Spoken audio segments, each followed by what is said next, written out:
สวัสดีครับมีเขียวครับสวัสดีค่ะวันนี้มาตามในทางเลขมีเขียวหน่อยเนาะเป็นเลขเพื่อนบ้านฟังเล่าเสียดายด้วยของหันว่าเขาเนาะได้ออกได้ยังเป็น0052 0052ผี3 ตัวเขาก็บ่เอา000เนาะอันนั้นแล้ว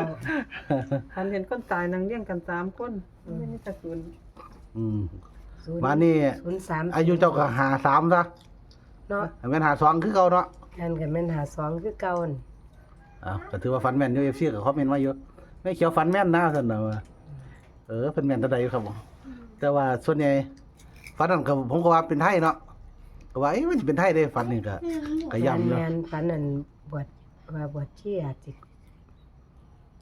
ว่าผมเขียนเป็นไทยเลยคลิปนั้นเพราะว่าเป็นเรื่องแปลกนะที่เจ้าจะมาฝันเห็นของบวชชีแล้วก็ไปคนตายมาบอกเลขนะ นั่นแหละก็เลยว่าอันอยู่เด้โอ้ยยายสงเอ้ยอันบอกว่าแม่นบ่ทันได้ไปใส่บาตรในเด้อว่าซั่นแต่ว่ามันมาออกกันน้อย VIP เมื่อคืนนี่เนาะ มันออกมีที่3โตวเลยแม่ เอ้า น้อย VIP มันออก614เนาะ อ้าวกูไปตามแล้วเนาะ นั่นแหละ นี่ออกไทยข่อยว่าเนาะบัดนี้นะ เป็นตัวขอไทยใหม่ได้เป็นนั่นเนี่ย เรียนอยู่สิได้ขอไทยใหม่อยู่ หรือมันสิไปไทยต่อกับบ่รู้เนาะ ออกน้อย VIP แล้วเมื่อวาน โอ้ยออกมาแม่นรักสตาร์16แล้วบ่ แม่นแล้วสตาร์ออก16นำครับ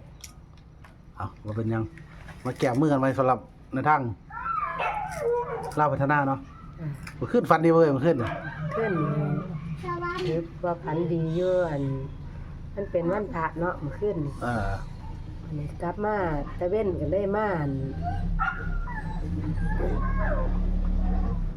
ห้องแค่หมอหนึ่งนั่นล่ะห้องแค่หมอหนึ่งเราก็ไหว้พระไหว้หยังแล้วก็เอาเงินเอาข้าวสารใส่ถุงยางแล้วก็ไว้ใต้หมอนเลยฝันว่าไปหยิบผ้ากับยายอิดวันนี้เลยมีอั่นคนโปรยเงินลงมาจากเทิงฟ้าวันนี้มันเลยเป็นใบร้อยใบหนึ่งใบ20 2ใบก็เล่นญาติได้กับยายอิดได้ญาติได้ใบร้อยกับใบ20ยายอิดเลยได้ใบ20ก็เลยเอาใบร้อยยัดใส่ถุงเสียงไว้ยันยายอิดเห็นก็เลยว่ามายายอิดเฮามาอั่นเบิ่งเลขแล้วเฮาไปซื้อเลขกันเฮาว่าเลขเฮาสิตรงกันบ่ว่าซั่นก็เลยเบิ่งใส่กันมันเลยเป็นเลข1220คือกันบัดนี้ใบ20 2ใบก็เลยตื่นนี่ยังก่อน1220 1220แม่น เงินแต่ว่าเงินทั้งหมดเป็น140ตัวนึง แม่นทั้งเบิดเป็น140นั่นล่ะตื่นขึ้นมาเลยพิมพ์ไปให้ผู้นี้อ้ายซื้อเหล้าสตาร์กับอันน้อยไว้เด้อซั่นได้พากัน แต่ว่าเห็นตัวเลขนี่ แต่บ่ได้เว้าความฝันบ่ได้เว้าอิหยังสู่เราฟังมีแต่บอกให้เราซื้อไว้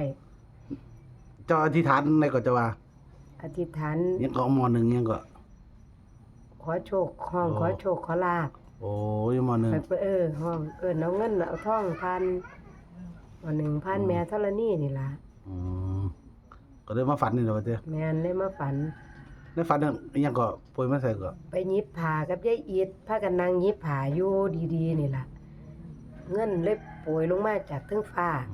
เลยเป็นใบร้อยใบร้อยแล้วก็ใบ20แต่ว่า22ใบ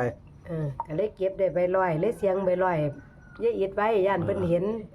ก็เลยเก็บเอาใบ20คนละใบกับเราก็เลยว่ายายอิดเฮามาเบิ่งเลขท้ายมันมาเฮาจังเอาไปซื้อเลขก็เลยเบิ่งใส่กันเลขเจ้าเลขหยัง1220เอาของข่อยก็1220คือกันเลยว่าจังซี่220เนาะอืม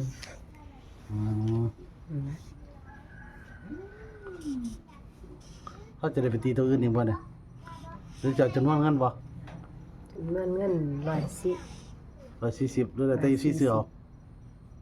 140บาท จะว่าจะเอาไป100เนาะก็เขียนเลขก็จังว่าอันออกมื้ออัน005เนาะ0025มั้ยเฮ้ยเวียงร้อยมั้ย แม่นอยู่ มันสิออกต่ออีกวันนึงติเลขลาวก็มักเป็นนี่เด้เลขลาวบ่แน่เด้ออกอันเก่าดีเด้ นั่นแหละ บ่แน่เด้อ00อันนี้ร้อนนี่ซะบ่เพราะว่ามีเขียวเอาแบงค์ร้อยไปเนาะ แม่นเสียงแบ่งร้อยไว้เลยย่านนี้อิดอันเห็นเอาเลยเฮา100กัน เป็นจังได๋มันอยู่หันก็มี10อยู่แล้วแค่เพิ่ม0ไปอีกตัวนึง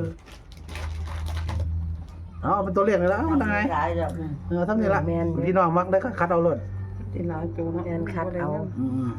ลืมวักที่มาเลยเว้าเรียงเงิน140กับไอ้101แก้วเนาะ แม่นเงินร้อยหนึงเสียงใส่กระเป๋าส่งไว้ยัน กะ อีเห็น ก็ซื้อเอารถผู้ทุนหน่อยก็ซื้อนั่นเป็นตัวเลย อ่า ยังสบายเนาะ เพราะว่ามันโซกันว่ามาเฮามาเบิ่งเลขไทยอีกเฮาจังเอาไปซื้อหวยว่าซั่นอีกได้ว่าเลขกูได้1220ของมึงเด้มื้อของข่อยก็1220คือกันว่าซั่น เอาเด็ก3คูณตัวนี้มั้ย1 2 1 0เนาะเด็ก3คูณตัวนี้เลยเรียกว่าลายตัวนี้มั้ย นั่นน่ะ เด็ก3คูณเนาะ 4กับ20เด้ ฮะ 4กับ20 20แหม เดี๋ยว20เนาะ อืม เริ่ม20ตัวนี้ 20เดี๋ยวเขียนใต้22 รู้เพิ่มเติมเนาะ บ่ต้องเปิ ก็ ด คือว่าเนาะพี่น้องเพิ่นอยากซื้อ00อีกไปซื้อได้เด้อนะครับ100ก็ได้นะครับวิธีซื้ออายุไม่เขียวเท่าไหร่ก็ 53 53 56 อายุ56ว่ะ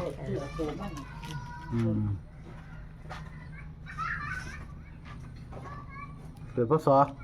2515ของเจ้าเนาะมันขึ้นร้อนเท่าดีเสร็จเนี่ย นั่นแหละ เขาเลยยานเลยนะ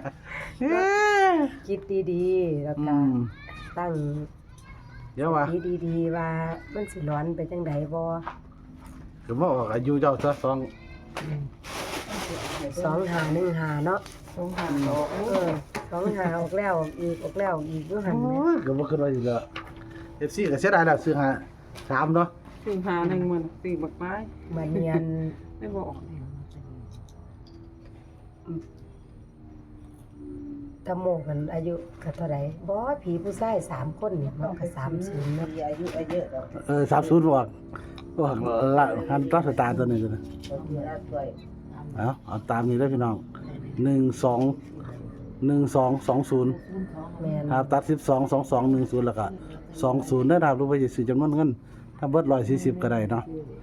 ขอให้ได้แก้มือได้ซะวันจันทร์นี่ กับก็ให้เขาเลยเนาะ โชคใส่ปีใหม่ใหญ่ๆกัน ได้ลาวก่อนค่อยไปไทย แท่งขันซี่โตนแท่งเหล้า โลด พั ไป ฒ จ้ะ นาไปเลย ครับเอาหรืองานเรียกเบิ่นเนาะ จ้ะ หรืองานเรียกเบิ่นเรียกหาบเรียกหามนี่เขียวนั่นก็มักเลยเรียกหาบเรียกหาม122ก็ได้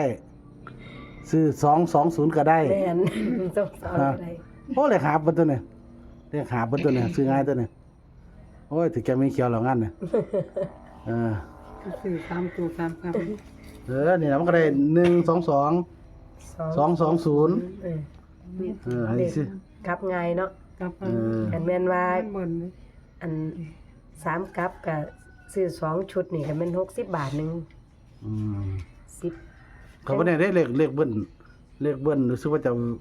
ห่างมา นี่ก็คือผู้ชาย เบิ้น2200เนาะเนาะ ศูนย์แล้วว่างั้น